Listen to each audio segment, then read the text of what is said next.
Pantalla. Bueno, primero agradecerles. Para mí es un gusto especial poder compartir este tema científico con la Sociedad de la San Simón, porque orgullosamente egresé de esa universidad y como todos creo que le tengo ese cariño especial y sueño algún día, anhelo poder dar clases en mi Facultad de Medicina de la San Simón. Bueno, así que voy a presentarles mi pantalla.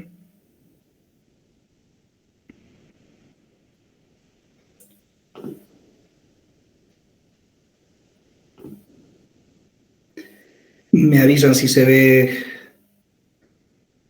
la pantalla, por favor. ¿Se ve bien? Sí se ve, doctor. Ok. ¿Me confirman si se ve pantalla completa? Sí se ve pantalla. Y lo último, el cursor se ve, ¿verdad? Perfecto, muy bien, empezamos. Bueno, yo creo que están muy cansados. Creo que cierro yo el curso con este tema que no es precisamente un tema que nos divierte mucho a los urólogos porque nos gusta más operar, pero bueno, vamos a hablar de algo más clínico que es el tratamiento del cáncer de próstata metastásico. Si bien es un tema un poquito tedioso, pero el objetivo cuando presentamos temas, si quiero ya, no solamente voy a hablar de cáncer de próstata, quiero aprovechar de que la mayoría de ustedes son estudiantes de medicina y poder inculcarles cómo realizar presentaciones, cómo estudiar estos temas de cáncer, no solo de cáncer, sino de todos los temas en medicina en general. Mi presentación no es muy larga, al contrario, el tiempo que me brindaron, que me parece bastante, quiero aprovecharlo para hablar también de otros temas, ¿no?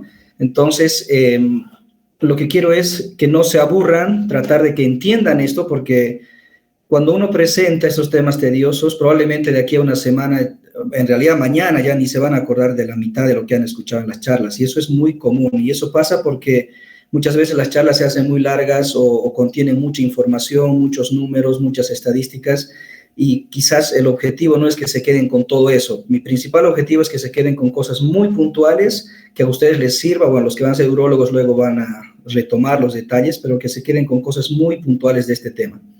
¿Ok?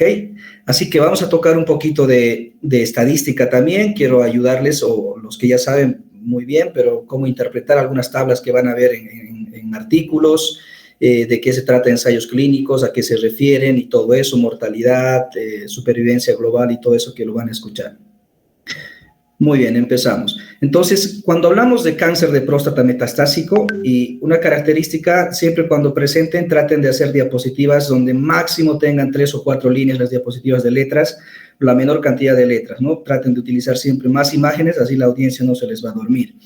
Entonces, cuando hablamos de cáncer de próstata metastásico, estamos hablando ya que la enfermedad salió de la próstata. Estas células malignas ya salieron de la próstata y se han diseminado por el resto del cuerpo. El primer lugar donde va por afinidad de receptores y una afinidad molecular de las células cancerígenas de la próstata es al hueso. Seguramente eso ya lo han charlado anteriormente. Entonces, estamos hablando de este tema, de un cáncer de próstata diseminado. Bien, entonces, esta diseminación del cáncer de próstata, ¿cómo lo estudiamos? Hoy en día les han mencionado, creo, del PET-PSMA. Sí es un estudio mucho más sofisticado que se debería realizar hoy en día, pero no lo tenemos al alcance. Pero sí tenemos estos dos estudios para estadificar, que es la tomografía y la gamografía. Entonces, cuando uno diagnostica un cáncer de próstata, no todos los cánceres de próstata se deberían estadificar. ¿A qué me refiero? O sea, si uno tiene un cáncer de próstata y lo clasifica de bajo riesgo, que ya les hablaron de la clasificación, no está indicado pedir tomografías y gamografías para saber si ese cáncer de próstata de bajo riesgo se ha diseminado. ¿Por qué? Porque estadísticamente las probabilidades de que ese cáncer esté diseminado, si es de bajo riesgo, es muy bajo. Entonces, la irradiación y el gasto es innecesario para el paciente y no tiene sentido pedírselos. Pero sí, en el grupo de pacientes con cáncer de próstata ya de riesgo intermedio desfavorable adelante, y con mayor razón a los de riesgo alto, se les debería pedir estos estudios para ver si esa enfermedad del cáncer está diseminada. Entonces, la tomografía nos va a ayudar a identificar metástasis en órganos blandos como el pulmón. En el hueso lo mejor es la gamografía, por eso se complementan estos dos estudios. La tomografía más para partes blandas y la gamografía para ver toda la parte esquelética. Empezamos a introducir dos términos, que por eso puse a propósito estas dos imágenes. Van a hablar en los artículos que hablen de cáncer de próstata de cáncer metastásico de bajo volumen y cáncer metastásico de alto volumen. Eso lo tienen que tener presente. Bajo volumen, aquellos pacientes que tengan menos de 4 metástasis identificados en los estudios de estratificación. Y los de alto volumen, los que tengan más de 4 metástasis, que estén fuera del esqueleto axial o que tengan una metástasis visceral. Entonces, esos dos términos lo vamos a ir manejando durante la presentación. Muy bien, entonces ya tenemos los dos estudios. Y para entender el tratamiento del cáncer de próstata metastásico, por qué utilizamos medicamentos, de dónde viene, todo tiene su fundamento y su base fisiológica. Entonces, esta es la base fisiológica, todos hemos llevado esto en endocrinología, que es el eje del hipotálamo, hipófisis gonadal, ¿no? Entonces, ¿qué pasa con el cáncer de próstata? Fisiológicamente, el hipotálamo, al segregar la hormona liberadora de gonadotrofina, estimula la parte anterior de la hipófisis y a este nivel libera o estimula la liberación de estas dos hormonas, la luteinizante y la folículoestimulante. Estas hormonas van a estimular al testículo para que el testículo pueda producir la testosterona. La testosterona es la que va a actuar tiene una molécula que es mucho más activa que la testosterona, que es la dihidrotestosterona, que es la que va a actuar en la próstata y va a iniciar el proceso de proliferación, tanto de células benignas y obviamente también de células malignas. Entonces, el 95% de la testosterona del cuerpo se produce en el testículo. ¿Con esto qué quiero decir? Entonces, si nosotros tenemos un cáncer de próstata, nuestro objetivo es eliminar la testosterona, porque esta testosterona es la que va a alimentar al cáncer de próstata. ¿Y cómo la eliminamos? Entonces, si tenemos ya un cáncer de próstata metastásico, tenemos que cortar este eje. ¿Cómo podemos cortar? De dos maneras. O podemos utilizar medicamentos llamados agonistas de la hormona liberadora de gonadotrofina. Agonistas porque son parecidas, son sintéticos, pero son parecidos a la gonadotrofina natural que tiene el humano, ¿no? Entonces, y uno se pregunta, ¿por qué esto alguna vez sí van a tener la duda? Eso es inevitable. ¿Por qué un agonista, si es un agonista y es parecido a la hormona del cuerpo, y si esto nos acabas de decir, doctor, que estimula la secreción de esto, ¿por qué un agonista parecido a esto va a evitar que se produzca la testosterona? ¿No debería aumentar la producción? Sí y no. ¿Por qué? Entonces, hay un mecanismo que se llama desensibilización. Los agonistas, los medicamentos agonistas, empezaremos por esto. La hormona liberadora de gonadotrofina natural realiza secreciones cada 60 a 120 minutos más o menos, y el hipotálamo va segregando esta sustancia en forma pulsátil, no es continua. Entonces, cada 60 a 120 minutos se libera la hormona liberadora de gonadotrofina y estimula la producción de estas hormonas. Pero cuando se utiliza un agonista, estos agonistas estimulan de forma continua la hipófisis anterior. ¿Y qué pasa cuando un receptor, acá están los receptores para que se libere esto, qué pasa cuando un receptor recibe estímulo en forma continua y no en forma pulsátil? Lo que pasa es, para que lo entiendan fácil, es como que tengan un timbre y uno esté en la casa, ¿no? Te tocan el timbre en forma intermitente, más o menos les tocan, ding, descansan, ding. Bueno, uno reacciona de forma más, se alarma más o el oído responde mejor cuando el estímulo es pulsátil, no continuo. Pero cuando uno te estimula el timbre, hagan de cuenta que les estimula el timbre en forma continua y el sonido es ding. Entonces, naturalmente el cerebro se empieza a acostumbrar al sonido continuo y empieza a desensibilizar. ¿Qué significa? Incluso uno tiende a taparse el oído, ¿no? Si escucha el sonido continuo. Entonces, los receptores empiezan, para no estimularse, para no cansarse, para no saturarse, empiezan a internalizarse dentro de la célula y se desensibilizan, ya no responden de la misma manera a esta hormona y pierden la función y la capacidad de segregar. Pareciera complejo, pero es el mecanismo por el cual actúan los agonistas, que a veces les va a costar entender. Los antagonistas es mucho más fácil. Un antagonista, bueno, bloquea al receptor, lo bloquea y evita que se una la hormona liberadora de gonadotrofina y no se libere estas hormonas y se acabó, ¿no? Es más fácil de entender el mecanismo.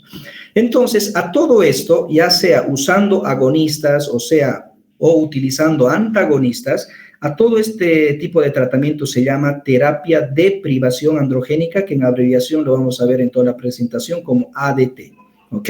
Entonces, esto es la base del tratamiento para el cáncer de próstata metastásico. O sea, realizar esto o esto es nuestra base para nosotros poder bloquear la producción de testosterona. Esto con medicamentos. Ahora, obviamente, hay otra forma de que nosotros podamos evitar que se produzca la testosterona. ¿Y qué es? Quirúrgicamente, pues se retira los testículos y listo. Se evitó la producción del 95% de testosterona, pero hay un 5% que se produce en la glándula suprarrenal, que eso, bueno, no es el objetivo del tema, que, bueno, lo vamos a mencionar en algún momento. ¿Ok? Entonces, arrancamos con esto. Bien, ¿qué medicamentos tenemos? Agonistas tenemos en nuestro medio, no tengo ningún conflicto de interés con estas marcas, pero bueno, es lo que tenemos en nuestro medio. Viene con nombre de Decapeptil, se puede utilizar en forma mensual, bimensual o trimestral en estas dosis. Los costos son altos, hay marcas que son un poquito más económicas que también tienen el mismo efecto, ¿no? Entonces tenemos al alcance este tipo de medicamentos agonistas en nuestro medio. Antagonistas no lo tenemos acá, pero existen, entonces obviamente son más seguros los antagonistas, tienen un efecto más rápido que los agonistas, incluso hoy en día ya existen antagonistas por vía oral, que obviamente es mucho más cómodo que el paciente reciba inyecciones y como la dosificación es diaria, entonces los efectos adversos también son menores con la medicación por vía oral. Bien. Esto, muchas veces van a ver también estos dibujos que en la facultad nos aburrían, ¿no? Pero bueno, uno cuando va viendo videos, vean videos en YouTube, siempre hay apasionados a esto que publican sus videos de explicar las tablas, el ciclo de Krebs que a todos nos ha trastornado la mente, pero existen estas tablas que al final se puede entender.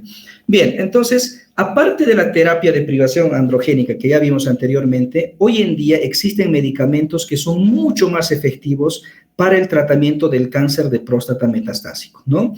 ¿De qué medicamentos estamos hablando? Ya les mencionaron, creo, anteriormente, de la abiraterona y de la enzalutamida. Hay otro parecido a esto que es la palutamida, pero bueno, en general, este grupo de medicamentos que son por vía oral, hoy en día se llaman super antiandrógenos y son medicamentos que ayudan a que el paciente viva más, que apoyan al tratamiento anterior que dijimos de la deprivación androgénica. ¿Cuál es su mecanismo de acción? ¿Por qué son mejores que simplemente los agonistas o los antagonistas androgénicos? Porque la enzalutamida, por ejemplo, bloquean los receptores tanto a nivel intracelular, evitan que el receptor pueda entrar al núcleo y en 3 niveles, bloquean acá al receptor, evitan que entre al núcleo y aparte en el núcleo evitan que haya una transcripción del ADN para que haya la proliferación de las células oncológicas. Entonces, realizan bloqueos en 3 niveles y es mucho más efectivo el efecto antagónico de estos medicamentos. Y la abiraterona, bueno, actúa a otro nivel por medio de esta enzima, que lo vamos a ver en la siguiente diapositiva, y esta abiraterona se utiliza con corticoides, ¿no? ¿Por qué? Ahora lo vamos a ver en la siguiente diapositiva. Pero bueno, este esquema más o menos, ¿qué trata de decir? Dijimos anteriormente, aquí está el dibujito, el eje ya lo vimos, el eje del hipotálamo que estimulaba el testículo, ¿verdad? Y el testículo producía la testosterona y la testosterona entraba y su forma activa es esta, la dihidrotestosterona. Entonces, cuando entra esto, esta molécula es la que va a activar a la proliferación de las células malignas y estos medicamentos van a empezar a bloquear a esta molécula, tanto a este nivel, a este nivel, a este nivel, o van a evitar, como la abiraterona, a que no se produzca en realidad la testosterona. ¿Cómo? Vamos a verlo acá. Esto también lo hemos visto, ¿no? Otra cascada que muchas veces nos ha costado entenderle, todo el ciclo del colesterol y cómo se produce la testosterona y todo eso. Entonces, la abiraterona, ¿cómo actúa? La abiraterona inhibe la 17-alfa-hidroxilasa, esta enzima, y va a evitar que estos precursores puedan llegar de la pregnenolona, se convierta en 17-alfa-hidroxipregnenolona o lleguen a dihidroepiandrosterona. Entonces, al bloquear estas enzimas, estas moléculas no van a llegar hasta este punto. ¿Y eso qué va a ocasionar? Que no se produzca testosterona, porque uno necesita estas enzimas para que puedan producir testosterona, ¿no? Entonces, la abiraterona actúa sobre estas enzimas y evita que se produzca testosterona. Pero, como va a evitar que llegue a este punto, por otro lado, obviamente, al no producirse esto, si se dan cuenta, tampoco se va a producir esto, que es el cortisol. Entonces, va a haber una disminución del cortisol. Por eso es la razón porque la abiraterona se utiliza con corticoides. Cuando el cuerpo identifica que hay una disminución del cortisol, automáticamente la reacción es secretar más adrenocorticotrofina. Entonces, esto, si se estimula más, bueno, va a producir mayor producción de aldosterona. Como estos no llegaron acá, entonces estos ¿dónde van a desviar esta vía de producción? Hacia este lado. Entonces se va a empezar a producir más aldosterona. Y la aldosterona, como saben, va a empezar puede lograr que el potasio se excrete, se elimine más, ocasionando hipopotasemia, mayor reabsorción de sodio, y si hay mayor reabsorción de sodio, mayor hipertensión y retención de líquidos. Entonces, estos son los efectos adversos que puede provocar la abiraterona. ¿Ok? Entonces, se puede entender estas tablas, ¿no? Que ese era el objetivo también. Bien. Los estudios, como les digo, en una hora ya no se van a acordar, pero acá se los pongo por si acaso. ¿Qué significa esto? ¿Qué pasa cuando nosotros, ADT, nuevamente acá vemos la abreviación, qué pasa en los pacientes si medimos el PSA 7 meses después de haber hecho el bloqueo androgénico, ya sea con medicamentos o retirándole los testículos? ¿Qué pasa? Estos pacientes, 7 meses después, aquellos pacientes que tengan PSA más de 4, entre 0,2 y 4 o menos de 0,2, no van a vivir igual. Entonces, son 3 grupos de pacientes que viven diferente. Si el paciente 7 meses después del bloqueo tiene un PSA muy bajito, menos de 0,2, miren, su supervivencia global media es mayor, de 75 meses. Si está en este rango, de 44 meses, pero si su PSA no ha bajado casi nada y se mantiene más de 4, su supervivencia global media es de 13 meses. Otro término que vamos a empezar a ver acá, ¿qué significa supervivencia global media, ¿no? Supervivencia global es, bueno, la cantidad o el tiempo que el paciente tarda desde el inicio del bloqueo, ¿no? Desde el inicio del bloqueo hasta que se encuentra con la muerte. Pero, ¿por qué utiliza la palabra media? Entonces, supervivencia global en general sería desde que el paciente se diagnosticamos hasta que se muere. Entonces, uno dice, bueno, desde que diagnosticamos metastásico hasta que se murió pasaron 5 años. Eso sería toda su supervivencia global, ¿no? Pero cuando se estudia grupo de pacientes, cuando se estudia un grupo de pacientes, no todos viven exactamente la misma cantidad de tiempo. Entonces, ahí se utiliza el término de media. ¿Qué significa media? Que aproximadamente a la mitad, ¿en qué momento, a cuántos meses exactamente murieron ya el 50% de los pacientes que están siendo estudiados? No sé si me dejé entender, pero a ver, en la siguiente tabla vamos a tratar de entenderlo otra vez.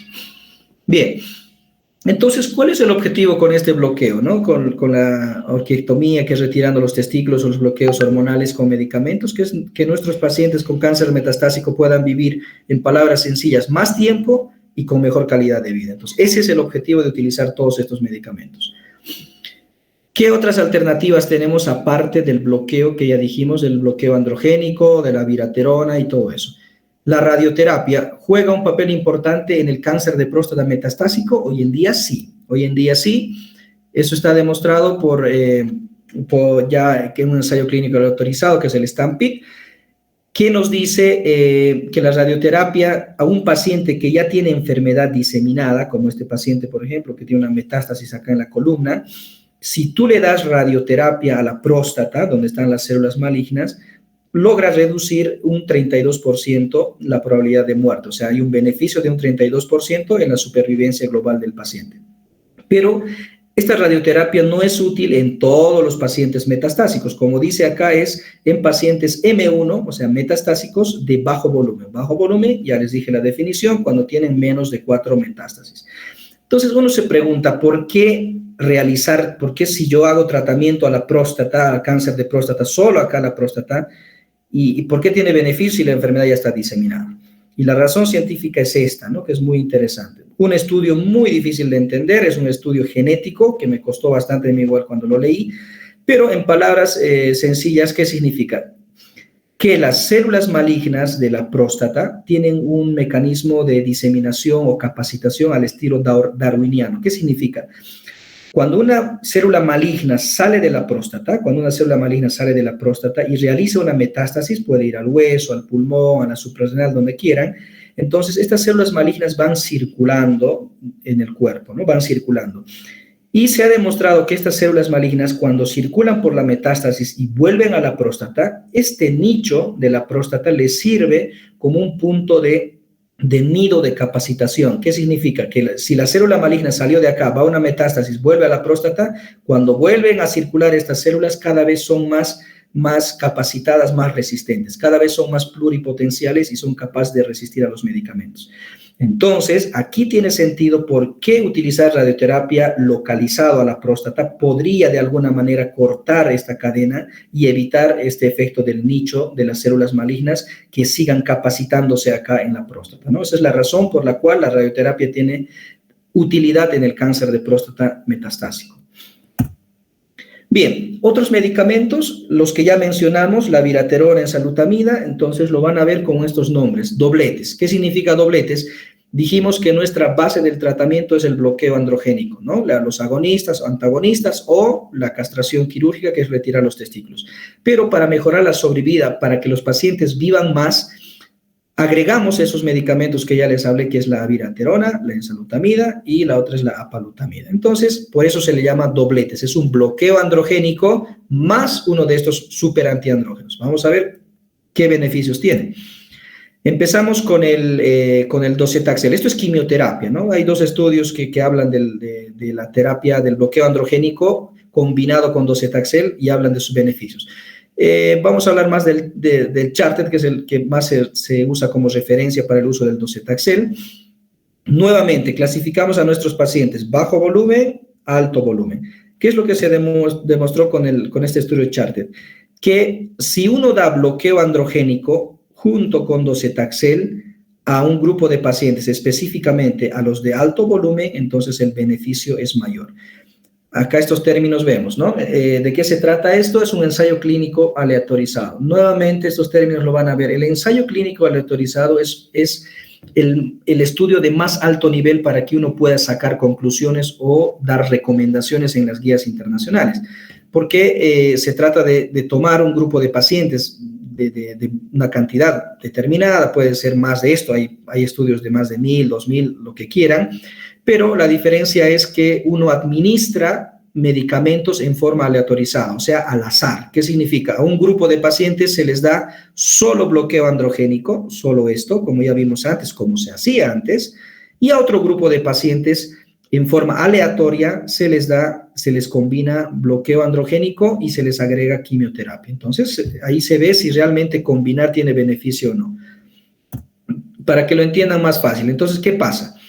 Los pacientes que se les da solo bloqueo androgénico, a este grupo de pacientes que dijimos que solo sirve la quimioterapia para pacientes de alto volumen, viven en promedio, acá dice mediana de supervivencia, este es otro término. Mediana de supervivencia no significa que los pacientes viven hasta 2.8 años, no significa eso. Significa que los pacientes que se les da bloqueo androgénico desde el momento en que inician o se diagnostica la metástasis e inician con el tratamiento, a este punto, 2.8 años después, el 50% de sus pacientes ya fallecen, ¿no? Ya fallecen y el 50% están vivos. Por eso se utiliza este término de mediana de supervivencia. Entonces, si usamos solo bloqueo, vemos acá 2.8 años. Viven esta cantidad de tiempo desde el momento en que uno le da la terapia de privación androgénica.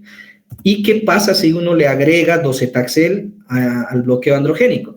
Entonces, esto cambia y fíjense cuánto aumenta la sobrevida. El paciente se encuentra con la muerte en promedio a los 4.28 años. Y vemos acá son 16, si calculamos, son 16, creo que 16 meses, aproximadamente casi 2 años de beneficio. Entonces, ¿sirve el docetaxel?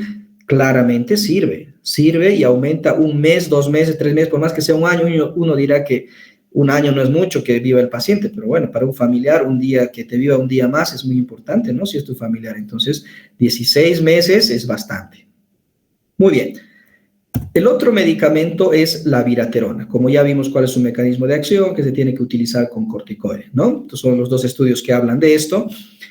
Y cómo diseñaron los estudios para demostrar el beneficio de utilizar. Nuevamente, son ensayos clínicos aleatorizados donde comparan grupo de pacientes que reciben solo bloqueo androgénico versus grupo de pacientes que reciben bloqueo androgénico más este super antiandrógeno, que es la viraterona.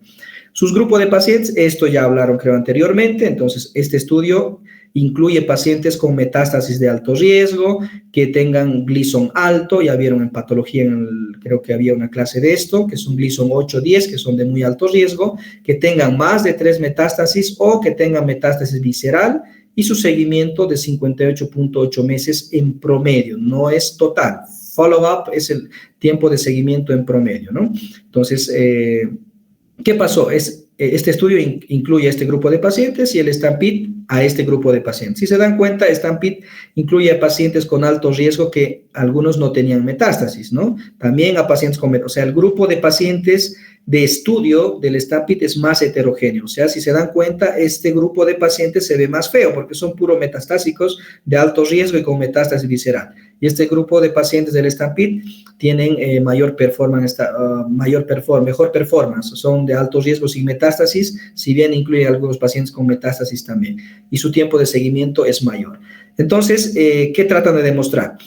En este estudio que hicieron, en promedio, entre los dos estudios les saqué números redondos para que entiendan mejor en años. Si uno le da solo bloqueo androgénico, 3 años, ¿no? Viven 3 años en promedio. Pero si le agregamos abiraterona, fíjense cuánto aumenta la sobrevida de los pacientes, a 4.4, incluso puede llegar hasta 6.3 años. Realmente el beneficio es marcadísimo. Entonces, abiraterona, aprobadísimo también para el cáncer de próstata metastásico.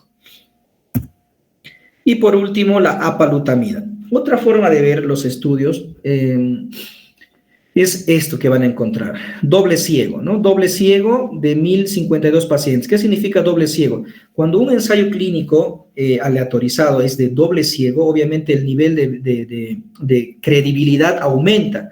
¿Qué nos está diciendo esto? Que cuando los investigadores administraron a los pacientes el medicamento, los pacientes no sabían si le estaban dando el placebo o les estaban dando el medicamento que está en estudio.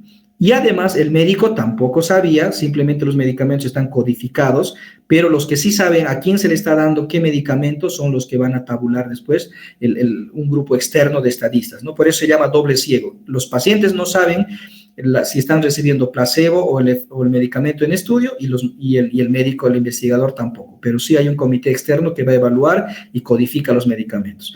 ¿Eso en qué te ayuda? Si es un doble ciego, obviamente la credibilidad es mayor porque no hay un sesgo, no le da posibilidad al investigador a clasificar a los pacientes y poner a un lado a los que están mejor y al otro lado a los que están peor y darle a los que están peor mejor la combinación. O sea, es aleatorio, es mucho más creíble este tipo de estudio.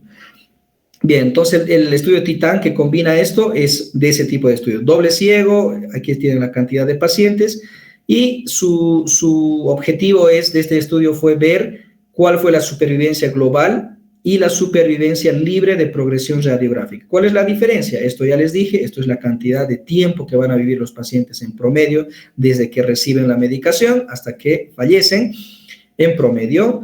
¿Y qué significa esta sigla que lo van a ver quizás? Supervivencia libre de progresión radiográfica. No significa muerte, esto no tiene nada que ver con la muerte, esto sí. La supervivencia libre de progresión radiográfica significa cuánto tiempo vivieron los pacientes hasta que presentaron la primera metástasis o el primer avance radiológico. O sea, que si le dan este medicamento versus la combinación, ¿cuánto tiempo pasó hasta que el paciente en un control tomográfico apareció una nueva metástasis? Entonces se refiere a eso con esta sigla. Ok, entonces estas tablas, las tablas de Kaplan-Meier lo van a ver. Mi objetivo no es cansarlos, pero es ayudarles a interpretar estas tablas. Pongan atención porque van a ver hazard ratio, NR, estas cosas lo van a ver y estas curvas también. Bien, ¿qué nos dice esta tabla? Como ven acá, las tablas de Kaplan-Meier tienen un eje, que es de la supervivencia global, que está en porcentajes, y tiene un eje horizontal, que son la cantidad en meses que los pacientes vivieron, ¿no? De todo el grupo de pacientes, obviamente. Y acá, como ven, 20%, 40%, 60%. Entonces, si cortamos acá esta tabla, ¿en qué punto está esto? Está en el 50%. Lo que quiero ver es, en este punto, a los cuántos meses el 50% de los pacientes del estudio ya fallecieron con estos dos medicamentos comparados. Placebo, que en este caso sería solo la terapia de privación androgénica, y en este grupo estaban los que están combinados con el superantiandrógeno. Entonces vemos, recorremos acá el 50% y la curva donde nos encontramos, ¡pum!, acá. ¿Qué grupo fue el que primero alcanzó a la muerte del 50% de sus pacientes? El grupo placebo. ¿En qué momento? Bajamos y aquí está, ¿no? Entonces, más o menos esto, llegamos a los 48 meses y un poquito más, ¿no? Un poquito más. Exactamente, aquí está el número, 52.2 meses. Entonces, a los 52.2 meses, la mitad de los pacientes de este grupo ya habían muerto. Pero si vemos el otro eje, los que se combinaron con apalutamida, si se dan cuenta, el 50%, vamos, ¿en qué punto caemos con esto? Y no se encuentra. En ningún momento llegan a morir, hasta este punto al menos no llegan a morir el 50% de los pacientes de este grupo. ¿Qué significa? Que este medicamento aumenta la supervivencia global de los pacientes. Entonces, cuando se encuentra esto, cuando tenemos este dato y la curva llega acá al corte, entonces van a tener el número. Grupo placebo, 52.2 meses. Aquí está. Este número corresponde a esto. Ahora, en el grupo de la apalutamida, como no hay, ¿qué van a encontrar? Esto es en inglés, ¿no? Que no se alcanzó o no encontrado. Entonces, ¿qué significa? Que el 50% en este punto, entonces no murieron todavía, que este medicamento tiene mayor beneficio. Y de esta comparación se saca el hazard ratio. El hazard ratio es el beneficio que va a tener o la disminución del riesgo de muerte que va a tener el uso de este medicamento versus este medicamento.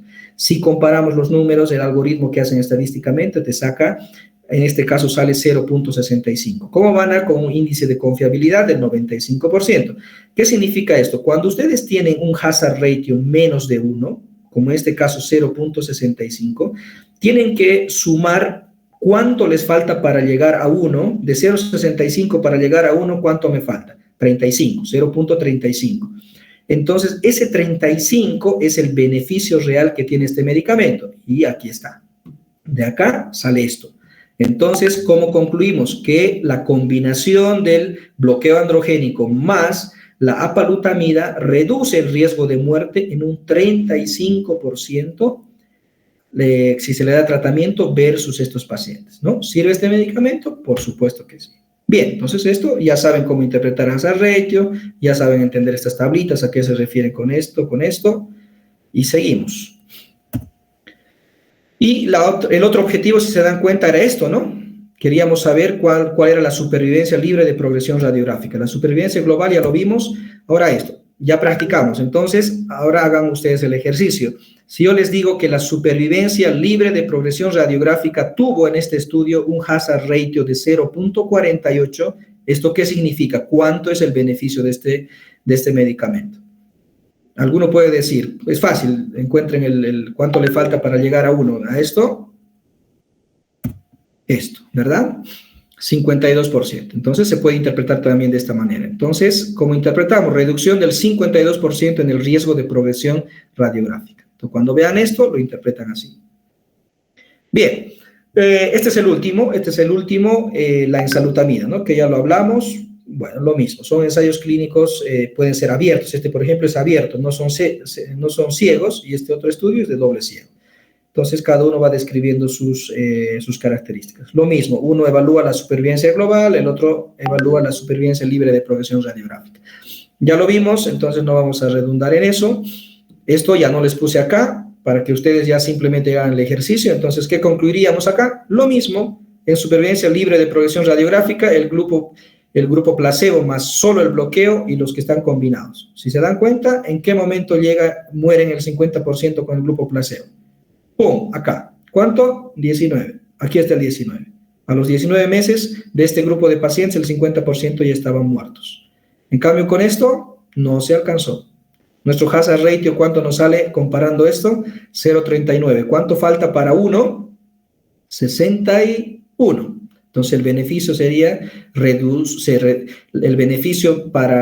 evitaría que los pacientes progresen radiográficamente en un 61% si uno combina estos dos medicamentos, ¿no? Y otra forma de interpretar es así, la supervivencia global. Lo mismo, comparamos con combinación versus solamente el bloqueo, ¿no? 67% de los pacientes seguían vivos a los 5 años en este seguimiento en promedio. versus este grupo que solo el 57% estaba vivo. O sea, hay varias formas de interpretar sus tablas, pero estas son formas diferentes que ustedes quiero que lo vayan viendo. De esto no voy a hablar mucho, pero ¿a qué se refieren tripletes? En cáncer de próstata metastásico no solamente se puede combinar terapia de privación androgénica, como los agonistas, antagonistas, más los superantiandrógenos. Incluso hoy en día ya se puede combinar bloqueo androgénico más superandrógenos más quimioterapia, ¿no? O sea, por eso se le llaman tripletes. Para los tripletes no vamos a hacer lo mismo porque mi objetivo era no cansarlos y quizás ya los cansé, pero quiero aprovechar esto para hablarles de esto. Por ejemplo, yo hice este ejercicio, hoy en día debería ser una obligación. No puede haber ningún estudiante de medicina, en mi criterio, hoy en día, que no use inteligencia artificial.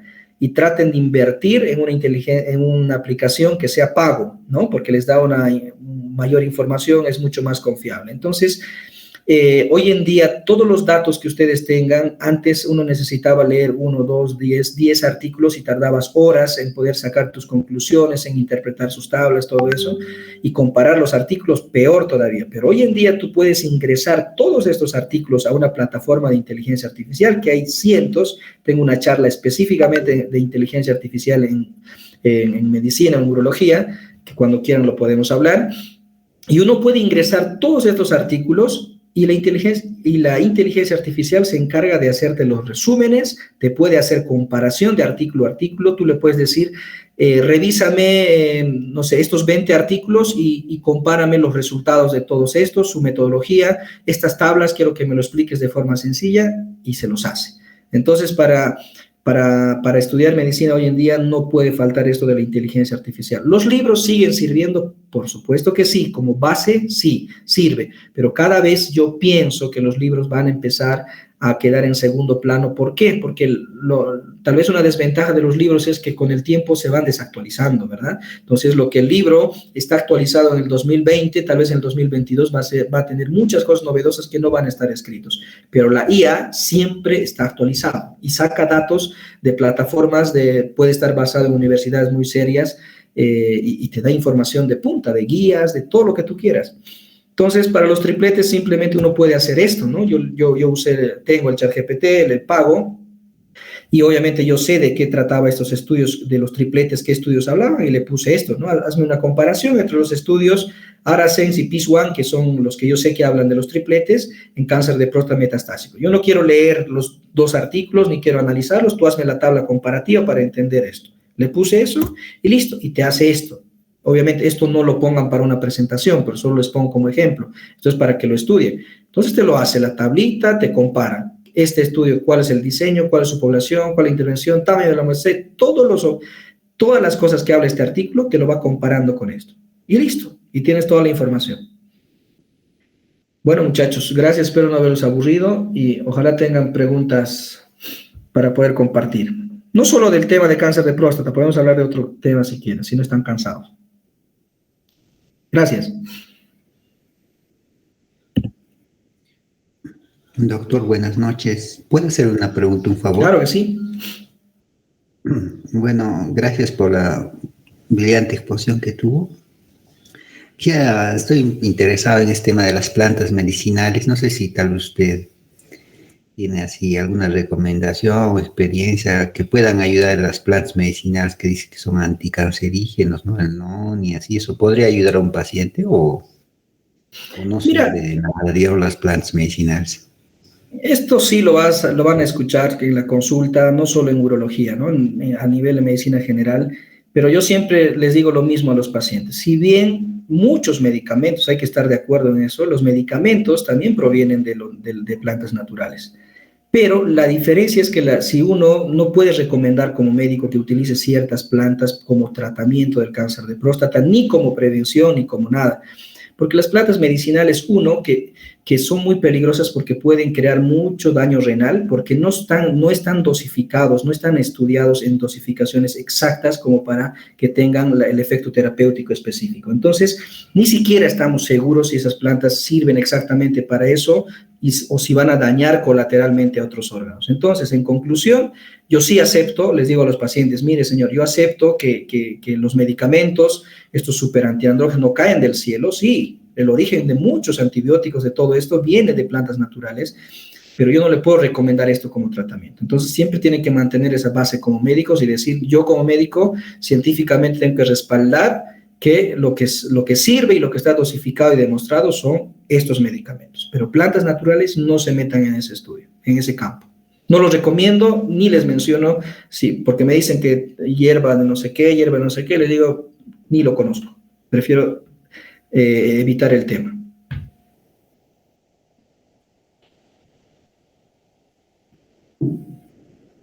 ¿Alguna otra pregunta, muchachos? Buenas noches, doctor. Yo tengo una pregunta. Claro que sí.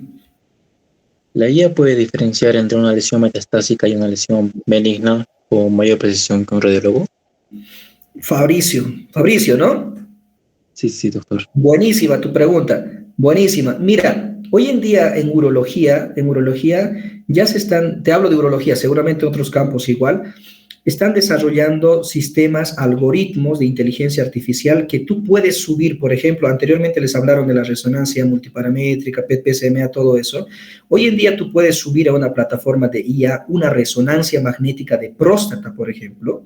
Entonces, en resonancia magnética de próstata, que se llama multiparamétrica, hay una clasificación, viste que en la mama manejan los BIRATS, todo eso, en próstata se manejan los PIRATS. Entonces, te clasifican el PIRATS 1, 2, 3, 4. De acuerdo al grado de difusión del contraste, la restricción del contraste en las zonas de la próstata que son sospechosas, te dan clasificación y te dicen, por ejemplo, te informan un PIRATS 4 es más sospechoso de cáncer de próstata cuando tú entres a biopsiar, ¿no? Entonces, hoy en día tú puedes meter estas imágenes de resonancia magnética a una IA y la IA ya te lo puede codificar y usar algoritmos y decirte la lesión es sospechosa, no es sospechosa, incluso ya te puede decir, te puede predecir cuál va a ser la evolución de esta enfermedad en base a estos algoritmos de la resonancia. Porque ¿qué es lo que hace la IA? Funciona en base a algoritmos.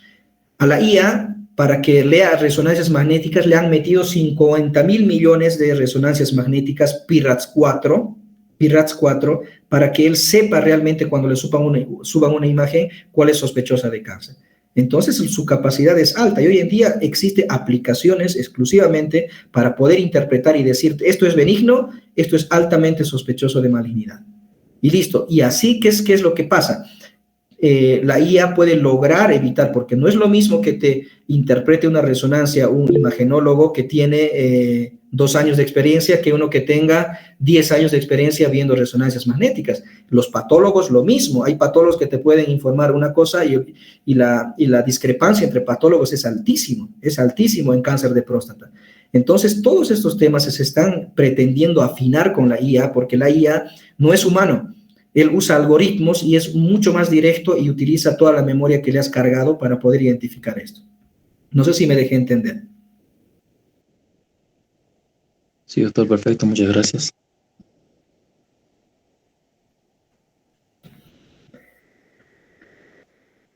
¿Algo más, muchachos? 66, 67, excelente, hay buena cantidad de personas. Ya va a terminar el curso, ¿eh? No, aguanten un poco más. Dime, Mari.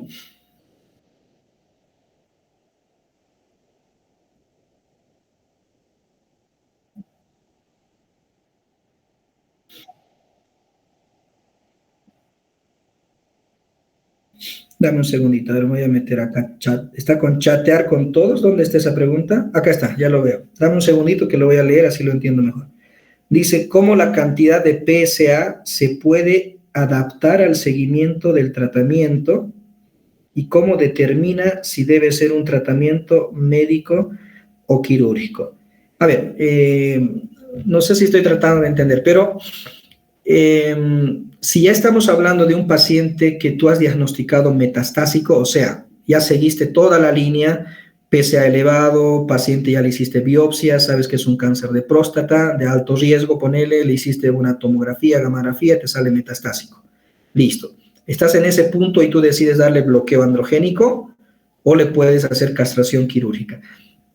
¿Uno es mejor que el otro? ¿Bloqueo androgénico o castración quirúrgica? No. Los dos tienen el mismo efecto. Ahora, la monitorización, el seguimiento al cual te refieres después de darle bloqueo o de realizarle castración es lo que mostré en una de las diapositivas. después de evaluar el PSA 7 meses después del bloqueo, no es lo mismo si baja muchísimo, baja menos de 0.2 o si el PSA se mantiene más de 4. Entonces, en los pacientes que van a bajar muy bien el PSA son justamente estos pacientes que son hormonosensibles, que tú les bloqueaste la hormona testosterona y han respondido muy bien. Y probablemente ese paciente viva más que el paciente que con el bloqueo solamente ha bajado hasta 4. Ahora, creo que tu pregunta también decía, ¿cuándo decir cirugía o cuándo bloqueo? Acabo de decirte. En un paciente metastásico no es mejor el bloqueo androgénico con medicamentos que la castración quirúrgica, ¿no? Cada uno tiene sus cosas. No todos los pacientes quieren retirarse los testículos y no todos los pacientes tienen plata para comprar medicamentos para el bloqueo androgénico. Entonces, en nuestro medio, por ejemplo, a la mayoría de los pacientes, yo utilizo, por ejemplo, personalmente utilizo muy poca medicación para bloqueo androgénico. Si bien las empresas utilizan, su intención es promocionar y venden esto, te incentivan, te dicen, doctor, por favor, venda esto, póngale las inyectables, que pues ya les mostré los precios, y nosotros lo vamos a apoyar con un viaje a Estados Unidos. Imagínense, el mercado funciona así. Pero uno éticamente no puede hacer eso. Si el paciente no tiene dinero, tú no le puedes decir al paciente solo sirve el bloqueo hormonal y no sirve la castración quirúrgica. Entonces tienes que ser honesto y decirle, mire señor, es lo mismo.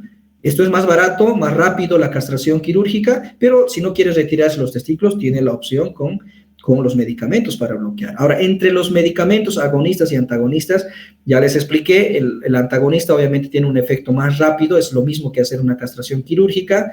El agonista sí tiene ciertas desventajas porque al principio puede agravar la metástasis, por lo que les expliqué. Al principio hace una llamarada, le estás dando una carga de la hormona gonadotrofina y va a secretar mucho luteinizante y mucha testosterona y puede agravar la metástasis y el paciente puede tener fracturas patológicas. Por eso al principio se le da combinado con un antagonista como la bicalutamida de primera generación, ¿no? Entonces, no sé si respondo a tu pregunta. Ahora, si quieres reformularla, lo puedes reformular. Lo que quiero es que quede claro.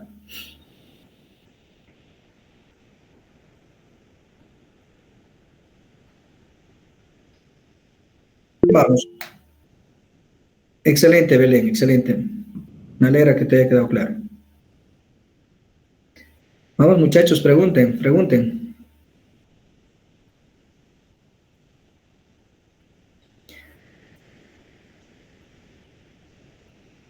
Y hay que crear, ¿no? Hagan algún curso. Yo creo que es importante para toda la universidad empezar a hablar de esto de la IA, ¿no? No necesariamente pueden invitarme a mí, pueden invitar a otras personas que se están dedicando mucho a la inteligencia artificial. Y realmente esto, al menos a los alumnos que yo les doy práctica en urología, todos mis alumnos están obligados a tener IA en sus celulares.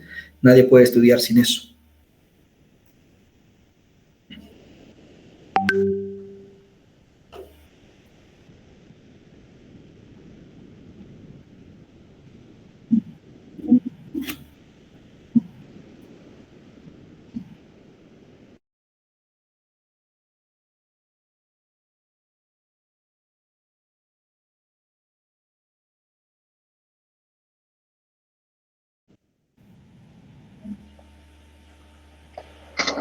Bueno, muy buenas tardes a todos. En nombre del comité organizador, realmente quiero expresar mi más profundo agradecimiento a cada uno de ustedes por haber sido parte de este primer curso de cáncer de próstata.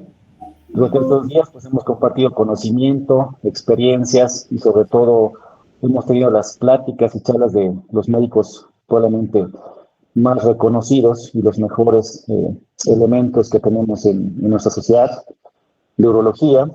Sin lugar a dudas, muchos de los médicos que nos dieron nuestras pláticas, como el doctor Inturias, el doctor Abel Rojas, el doctor Lara, el doctor Álvarez, y todos los que han participado en nuestro congreso son personas muy capaces y podríamos decir que son los mejores médicos que tenemos, no solo en Cochabamba, sino a nivel nacional. Quiero agradecer de manera especial a nuestros expositores por su tiempo, por su excelencia académica y por las pláticas tan bien preparadas para todos nosotros. También queremos agradecer a las instituciones que nos apoyaron, a las farmacias auspiciadoras. Muchas gracias por su apoyo.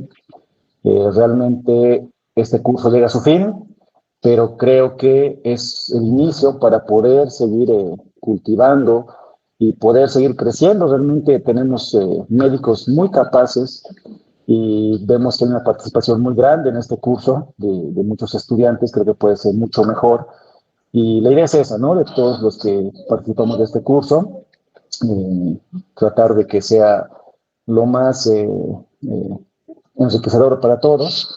Y bueno, me siento muy contento de que todos los colegas que participaron pues hicieron charlas excepcionales. Les puedo decir que se están llevando información valiosa a sus casas, de personas que son definitivamente los mejores que tenemos en nuestro país. Muchas gracias a todos, con gratitud y con orgullo, pues terminamos este curso de cáncer de próstata. Esperemos hacer más cursos, igual, con el apoyo de la universidad, para que pues demos un poco de nuestro granito de arena para todos los estudiantes, pues todos podamos crecer. Muchas gracias a todos y pues felicidades por el curso y gracias a todos por participar.